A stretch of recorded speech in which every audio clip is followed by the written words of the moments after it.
My paper is called Oxford's First After-Death Defamation. Edward de Vere, 17th Earl of Oxford, died on June 24th, 1604. To our knowledge, there was no public recognition of his death or even notice in a private letter.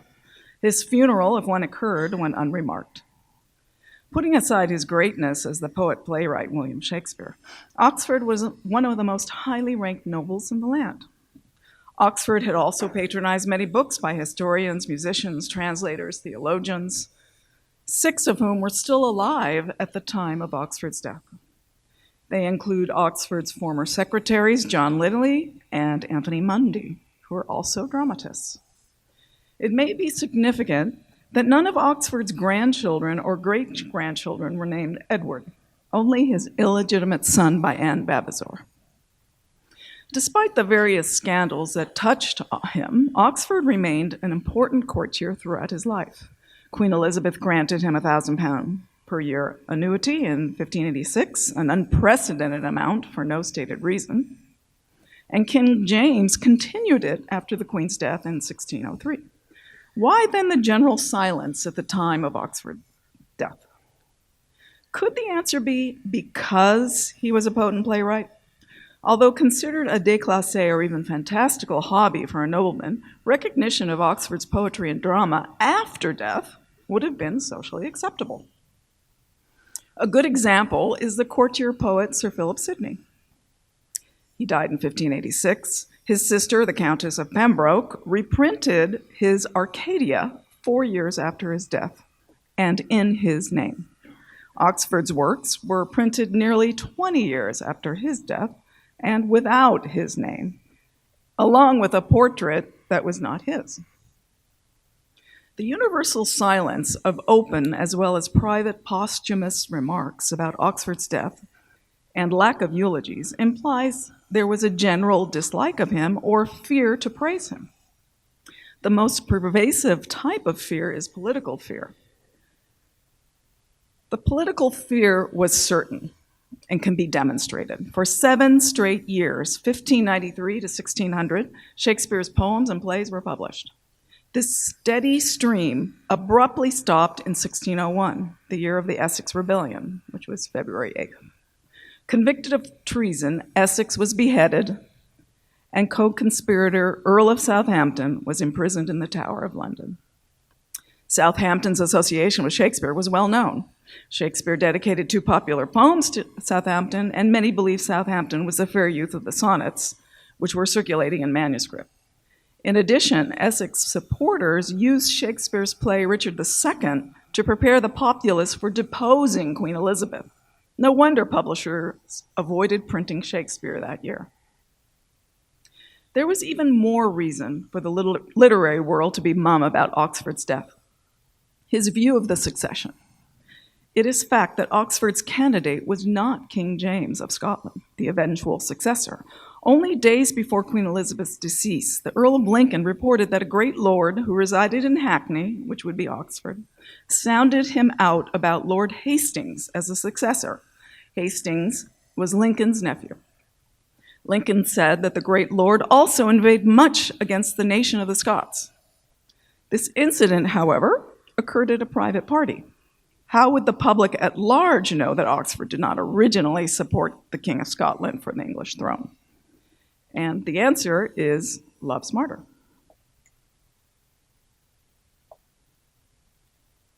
Love's Martyr, written by Robert Chester, was an allegory about Queen Elizabeth and the succession.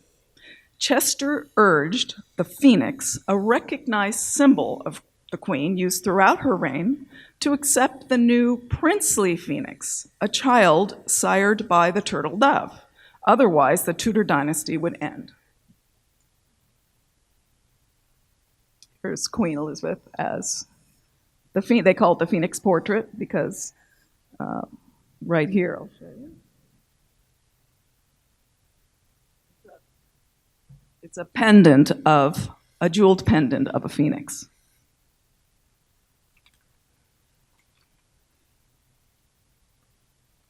So here, this is the reference to the princely phoenix.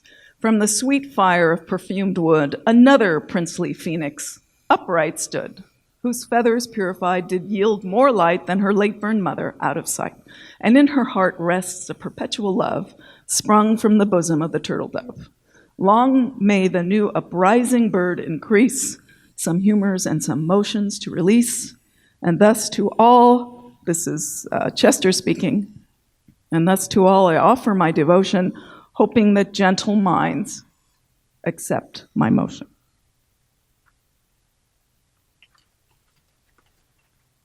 In contemporary symbolism, a prince of the phoenix translates as the son of Queen Elizabeth. Whether or not Chester's belief was actually true, that the queen did have a living child that could succeed her, Chester believed it. Oxford Shakespeare believed it too, as seen in his verses in Love's Martyr about the phoenix and turtle dove. And here's the verse, Therinos. This is the second part of the verses. Beauty, truth, and rarity, grace and all simplicity, here enclosed in cinders lie. Death is now the phoenix nest, and the turtle's loyal breast to eternity doth rest, leaving no posterity.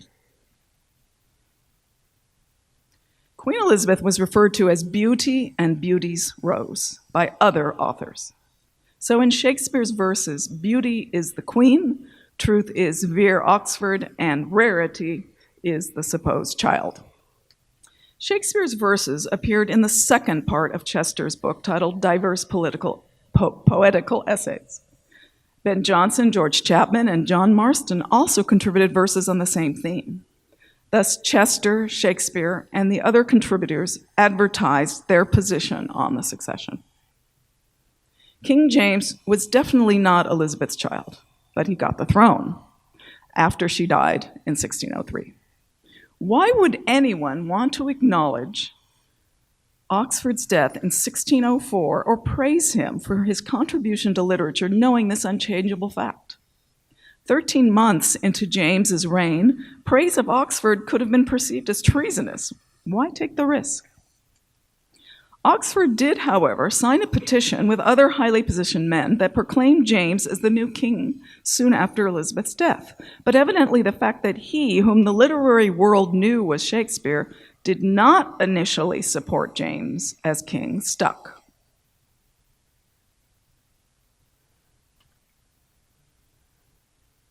Thomas Dekker wrote 2 plays that defamed Oxford. The first was Satyromastics, the untrussing of the humorous poet, written in 1601, the same year as Love's Martyr. Dekker's comedy was mostly about the humorous poet Ben Jonson, author of the 2 humor comedies, Every Man in His Humor and Every Man Out of His Humor. Most of Satyromastics is Dekker skewering Jonson through the character Horace, which was Jonson's nickname. The play ends with Jonson Horace being forced to take off or untruss his coat of satire and remove his laurel wreath, the symbol of poetic victory. Now, a subplot in Satyromastic involves a king named William Rufus. Rufus means red-haired in Latin, so in English, he is King William the Redhead. Historically, William Rufus was the 3rd son of William the Conqueror. He later became King William II, who ruled from 1087 to 1100. But this is in no way a history play, Satyromastics. Curiously, Horace's laurel wreath should be given to King William Rufus, says one character in this play. Oh. I guess I didn't put the quotation. I'll read it. That fearful wreath, this honor, is your due. This is the character speaking to William Rufus. All poets shall be poet-apes but you. Thanks, learning's true Maecenas, poesy's king. Thanks for that gracious ear which you have lent to this most tedious, most rude argument. So King William Rufus is poesy's king. All other poets ape or imitate him, and he is a Maecenas, which is a famous patron in classical times. In 1601, which poet surpassed Johnson as being fit to wear the laurel wreath? Surely Dekker was alluding to Shakespeare. In Satyromastic's, King William Rufus is called Princely Sweet William. William and Sweet are obvious name clues for William Shakespeare, and throughout the play are allusions to at least 8 different Shakespeare plays.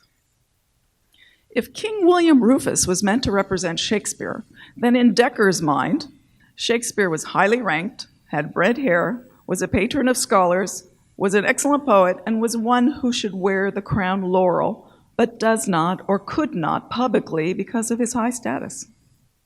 This describes Earl of Oxford to a T. By naming him after an English king with Norman blood, Dekker was further alluding, in my opinion, to Oxford Shakespeare's Norman heritage. Dekker's portrayal of King William the Redhead, Oxford, however, was not all laudatory. Satyromastic opens with the wedding of Sir Walter Tyrrell to Celestine. Note that the historic Sir Walter Tyrrell shot the arrow that killed King William Rufus historically.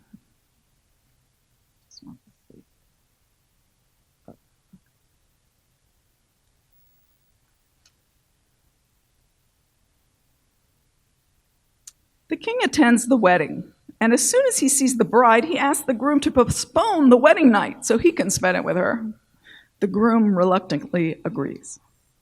Later, when the banquet begins, the king rapturizes about the beautiful bride and calls for another chair so she can sit with him under the canopy of state, like pleasure's queen. The king orders that the music start in anticipation of the lady's presence. And the quote is, "Sound music, thou sweet suitor to the air, now woo the air again. This is the hour, writ in the calendar of time. This hour music shall spend, the next and next the bride." Sort of sounds like Duke Orsino in Twelfth Night, about music being the food of love. The bride, wearing a mask, is carried in a chair. He and the wedding guests are horrified when the king unmasks her. She is dead. The groom reveals the king's salacious intentions to all the party and that he, the groom, had poisoned her to keep her chaste. Then suddenly the bride awakens. She was actually alive, but under the spell of a sleeping potion. Humiliated, the king repents. The Ogburns noted that a young bride who took a potion to feign death recalls Juliet in Shakespeare's Romeo and Juliet, another indication that Shakespeare was being discussed. So Dekker characterized Oxford as a great poet and patron, but a lech. Adding insult to injury, Satyromastic was printed 2 times in 1601. So that is the first defamation. The next one is in Westward Ho. Dekker's second defamation of Oxford occurred in Westward Ho, only a few months after Oxford's death. This time, Dekker made Oxford's character even more identifiable and put him in a subplot nearly exact to that in Satyromastic's. It was a pointed, shameless, and virulent attack on the late Earl. Westward Ho was written and performed before Christmas 1604 and co-authored by John Webster. Certainly, the play was already written by early December to give time for the actors to prepare, which equates to no more than 5 months after Oxford's death. Westward Ho features a character called Earl. This older gray-haired gentleman is called a man of honor and lord. He carries a long-time passion for a younger married lady, Mistress Justine Iano, and sends her expensive presents via a bawd. Through her, he entices the lady to visit him, and when she does, he begs her to essentially throw over her husband and live with him. The enticement is timely, as her husband, the Italian merchant Justiniano, tells her that he is bankrupt. But this is a lie, so he can test his wife's loyalty. The play opens with a description of Earl suggesting the 17th Earl of Oxford. Earl, quote unquote, hath been a tilter this 20 year. Oxford was a champion tilter jouster in the 1570s and early 80s. It's been noted that tilter had sexual connotations during this period, but the word may have been purposely chosen for a double meaning. Most importantly, tilter also suggests spear shaking, i.e. Shakespeare. The lady that Earl loves has read The Italian Courtier, a reference to Castiglione's popular book, The Courtier. Oxford was fond of this book too, as he contributed a prefatory letter in Bartholomew Clerk's 1572 translation. Earl's love of music is emphasized twice. Oxford patronized musicians and was praised as having more talent than some professionals.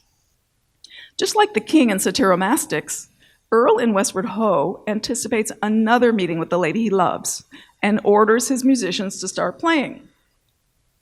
Go, let music charm with her excellent voice and awful silence through all this building, that her sphery soul may on the wings of air in thousand forms invisibly fly, yet be enjoyed.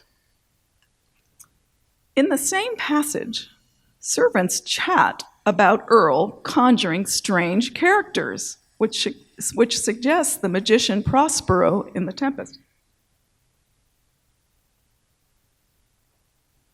So the third line down, the first servant says, "Does my lord mean to conjure that he draws these strange characters?"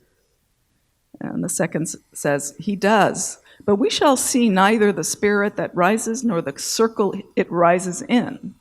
And the third servant says, "'Twould make our hair stand on end if we should. Come, fools, come, meddle not with his matters. Lords may do anything." As a known playwright, the Earl of Oxford certainly conjured up or created characters, some strange, like Ariel and Caliban in The Tempest. Also in his younger years, Oxford was associated with John Dee, who is known for summoning up angels and spirits. Back to this scene in Westward Ho, it was Earl's second meeting with the lady, which filled him with both excitement and despair of his own lust. And here's a quote, "Her body is the chariot of my soul, her eyes my body's light, which if I want, life wants, or if possess, I undo her. Turn her into a devil whom I adore, by scorching her with the hot steam of lust. 'Tis but a minute's pleasure, and the sin scarce acted is repented. Shun it then. Oh, that he can abstain is more than man." Does that sound a little bit familiar to anybody? This speech echoes Shakespeare's sonnet about lust, as noted by editor of Westward Ho, Cyrus Hoy. And it starts, sonnet 129, "The expensive spirit in a waste of shame is lust in action, and till action, lust is perjured, murderous, bloody, full of blame, savage, extreme, cruel, rude, cruel, not to trust, enjoyed no sooner but despised straight. Mad in pursuit and in possession so, having had and in quest to have extreme, a bliss in proof and proved a very woe, before a joy proposed, behind a dream. All this the world knows, well knows, yet none knows well, to shun the heaven that leads men to this hell." So there's a real parallel there. Earl's interest in the married Mistress Justiniano parallels Oxford's interest in Anne Vavasor, a lady younger than himself. She was almost certainly the dark lady of the sonnets, whom the great author loved and lusted after. Oxford's affair with Vavasor occurred circa 1579 to 81, but was likely rekindled after the death of Oxford's wife in 1588, a time when Vavasor was then married. All of the above characteristics of Earl point to the recently deceased 17th Earl of Oxford. He is lord, an earl, a tilter, a lover of music, a conjurer of characters and possibly of spirits, admires the courtier, confesses a lustful nature, and seeks an adulterous relationship with a younger woman. In addition, Earl speaks blank verse, unlike the other characters. This indicates Earl has a poetic bent, another clue linking him to Oxford, the true Shakespeare. When Mr. Justiniano learns his wife will meet Earl a second time, he forms a plot. He visits Earl at the appointed time wearing a mask and the jeweled gown that Earl had given his wife. Later, Earl is bewildered when Justiniano removes the mask, thinking her a sorceress, and he threatens to kill her. Calling Earl an unseasonable lecher, Justiniano tells him he is the lady's husband and that he had poisoned her. He then reveals her lifeless body behind a curtain. He says it was Earl's lust that there strikes her dead. This is exactly what happened in Satyromastix. When Earl calls for his servants to capture Justiniano, 3 citizens enter the scene. Justiniano explains to them. And I'll read starting from the end of the first line. That plague, which is Earl, that plague, this fleshly lord, fleshly means lascivious, this fleshly lord, he doted on my wife. He would have wrought on her and played on me, but to pare off these brims, I cut off her and gulled him with this lie. This I did, that his, meaning Earl's, this I did, that his stained age and name might not be hid. My act, though vile, the world shall crown as just. I shall die clear when he lives, soiled with lust. Justiniano murdered his wife so that Earl's stained age and name might not be hid. Earl lives soiled with lust. Seconds later, it's revealed that Justiniano's wife was not murdered. It was all a charade. She awakens, and Justiniano tells Earl, "See, Lucrece is not slain." Earl is humiliated. He penitently rebukes himself and exits. Justiniano congratulates his wife for fooling this grave, this wicked elder, and tells her, "If all the great Turks' concubines were but like thee." Likening Earl to the great Turks is another hint that Earl is the Earl of Oxford, Turk being Queen Elizabeth's pet name for him. Earl is also called the hoary courtier, Hoary, referring to his gray hair. After this scene, Earl is never mentioned again in the play. Several Shakespeare allusions, however, follow, like Mad Hamlet. The Lucrece allusion obviously invoked Shakespeare's poem, The Rape of Lucrece, another pointed clue that Earl is Oxford Shakespeare, inferring that Earl is like Prince Tarquin, the rapist of Lucrece. In addition, the Italian merchant Justiniano suggests Shakespeare's play title, The Merchant of Venice. The velvet gown that Earl gave to Mistress Justiniano, described as 3-pile, a pretty fantastical trimming, seems to echo words in Winter's Tale. The courtier clown Autolycus is called fantastical, and he said that he once wore 3-pile. 12 more Shakespeare allusions appear in Westward Ho, including Midsummer Night, Gad's Hill, Every Inch of Flesh, and Every Inch of Flesh. Dekker and Webster quite candidly stated their purpose for Earl Oxford's defamation, so his stained age and name might not be hid. They wanted Oxford's immorality to live after him, despite admitting that their defamation was vile, a vile action. Their choice of the word stain may have been intentional, as it was used in Shakespeare's Sonnet 109 to address his own infidelity, which is, "If I have ranged, let him that travels, I return again, just to the time, not with the time exchanged, so that myself bring water for my stain." The Earl story is only a tiny subplot of Westward Ho. Many critics have noted that the main plot resembles Shakespeare's comedy, The Merry Wives of Windsor. So to recap Dekker-Webster's calumny of Oxford, "I could not love this old man, thou unseasonable lecher, this fleshly lord, his stained age and name, this grave, this wicked elder. Earl lives soiled with lust, practices witchcraft, wants to break up a marriage and commit adultery, and Earl is inferred that he is like Prince Tarquin, the rapist of Lucrece. Not nice. Westward Ho's 1607 title page said that the play hath been divers times acted by the children of Paul's, which means hundreds of Londoners saw Oxford's Defamation.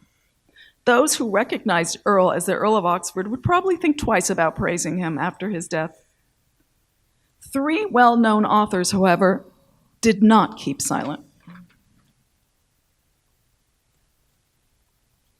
It's well accepted that Eastward Ho, a comedy written by Ben Jonson, George Tappan, and John Marston, was a reaction to Westward Ho. Westward Ho's stage debut was late 1604, and Eastward Ho was written between January and March 1605. The reason for Eastward Ho's almost instant composition, however, has never been adequately explained. In my view, it's obvious. Eastward Ho specifically reacted to Westward Ho, the defamatory portrayal of the Earl of Oxford, and its authors hurried to counteract it with a complimentary portrayal. In contrast with the lust-driven Earl in Westward Ho, Oxford's character in Eastward Ho is morally upright husband, citizen, and artisan named William Touchstone. Touchstone is a verb and noun construct like Shakespeare, Oxford's pen name, and his first name is William. Another clue that Touchstone represented the great author is that his apprentice, Quicksilver, calls his master Sweet Touchstone. Shakespeare's contemporaries often called him or his works sweet. Oxford's character in Satyromastix, King William Rufus, was called Sweet William. Uncharacteristic of most craftsmen of the period, Touchstone reads a lot and often breaks out into verse, telling his apprentices to work upon that, indicating that Touchstone's real craft was poetry, not crafting gold pieces.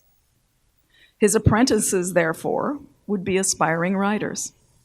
So it's possible that the bad apprentice, Quicksilver, portrayed Thomas Dekker, since Dekker defamed Oxford twice. Touchstone kicks out Quicksilver, disgusted by his insults and drunkenness.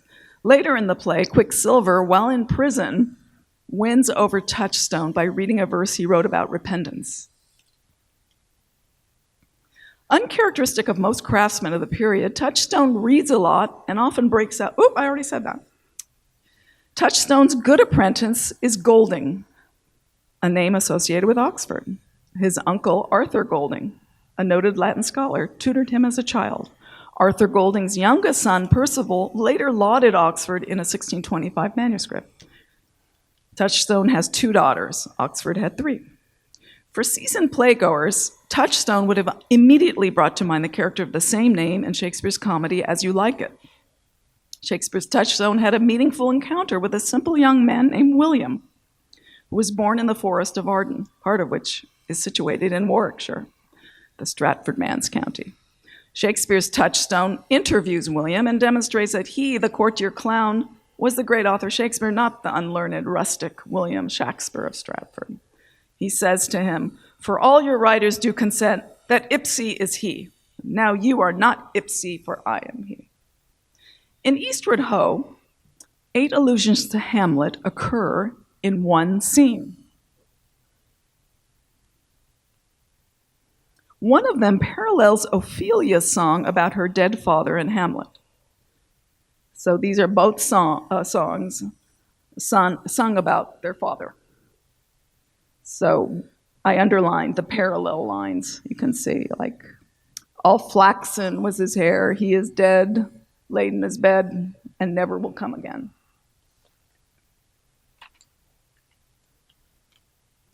Gertrude's song in Eastward Ho was unrelated to the plot, and she started to sing it as soon as her father, Touchstone, entered the room. Although Shakespeare's name was never mentioned in Eastward Ho, his presence was invoked throughout the play with 25 total allusions to 9 different Shakespeare plays.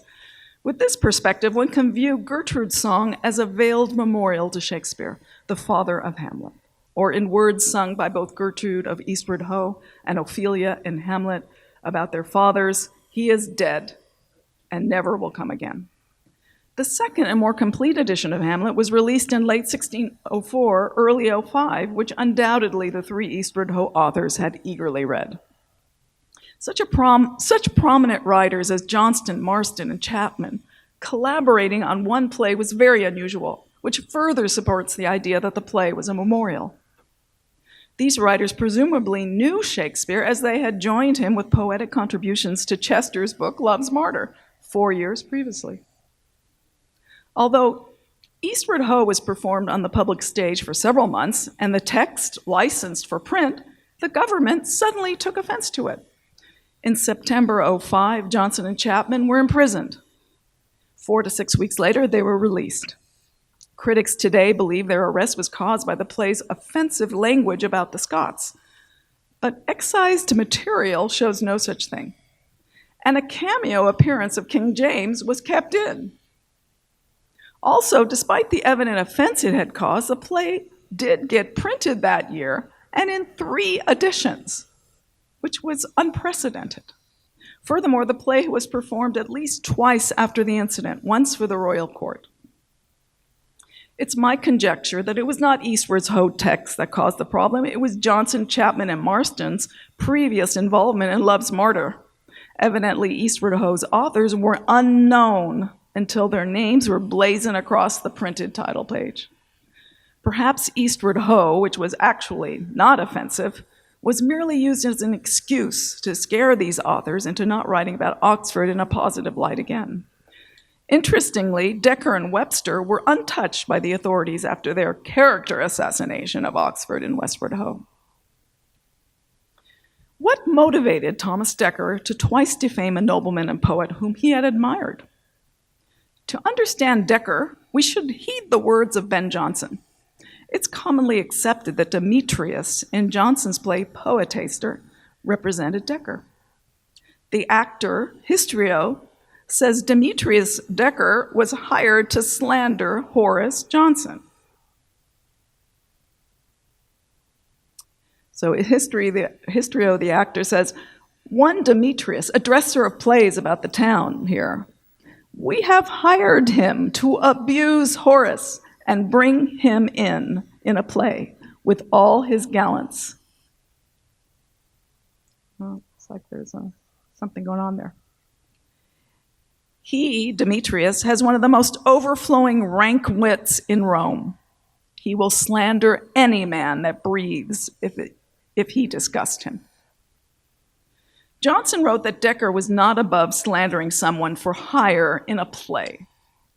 At the close of Poetaster, Demetrius was indicted upon the statute of calumny. In reality, money was a serious problem for Dekker. Throughout his life, he was in debt. He got loans from theater producer Henslow and spent brief stints of time in debtor's prison in 1598 and 99.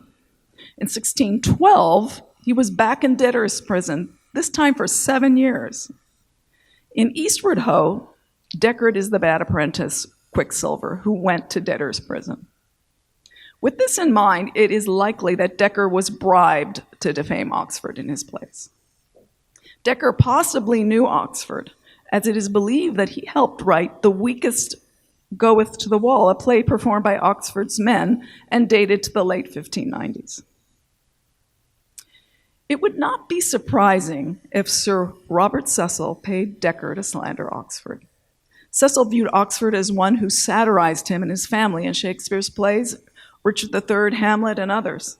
Depicting Oxford as immoral and satyromastics would also reflect on Oxford's political views, which were on display in Love's Martyr. Both works were printed in 1601. Oxford Shakespeare's choice to succeed Queen Elizabeth was her natural child, the fair youth of Shakespeare's sonnets, not King James. Cecil had a different candidate for the succession. Initially, it was Arbella Stuart, but when the Earl of Essex revealed this publicly at his treason trial, Cecil turned to James Stuart, King of Scotland. It had to be a powerful person like Cecil to allow the slander of a highly ranked nobleman so soon after his death with no repercussions. The authors of Westward Ho were not imprisoned for defaming Oxford. But 2 Eastward Ho authors were jailed, probably for praising Oxford and for being in league with him in Love's Martyr. This implies that authority was behind Dekker and Webster. It's also significant that Dekker's subplots about Oxford were placed at the very start of both plays. According to critic Mary Hunt, the Earl scenes are not well dovetailed into the intrigue drama. This suggests that the Earl subplot was inserted to an already finished or nearly finished play. Cecil undoubtedly knew or knew of Dekker, as he wrote 2 plays for the royal court, Old Fortunatus in December 99 and The Gentle Craft in January 1600. More evidence suggests Cecil was behind Dekker's slander of Oxford. George Chapman, in his play The Revenge of Bussy d'Amboise, featured the first eulogy of Oxford in print, 9 years after his death. I'm sure many of you are familiar with it, where Oxford is actually named, the last line, as someone being of spirit passing great, valiant and learned, as liberal as the sun, spoke and writ sweetly, or of learned subjects. Was it coincidence that Cecil died the year before this was published? Oxford spoke and writ sweetly, wrote Chapman, perhaps deliberately using sweet, a word often associated with Shakespeare. In conclusion, a cursory examination of the late 1604 play Westward Ho shows a resemblance of the character Earl with the 17th Earl of Oxford. Although the play was co-written by Thomas Dekker and John Webster, it appears that Dekker wrote the minor subplot in question, going out of his way to portray the recently deceased Oxford in an unsavory light. It was the second time he did so, as a similar Oxford-like character appeared in his earlier play Satyromastics, with a similar subplot. Both Oxford characters had licentious and immoral inclinations. Incidental to both plays, the plots involving these characters were seemingly stuck in with intent to slander. Such criticism of an artist beloved by many in the literary community obviously inspired a backlash, which would be the play Eastward Ho by Johnson, Marston, and Chapman.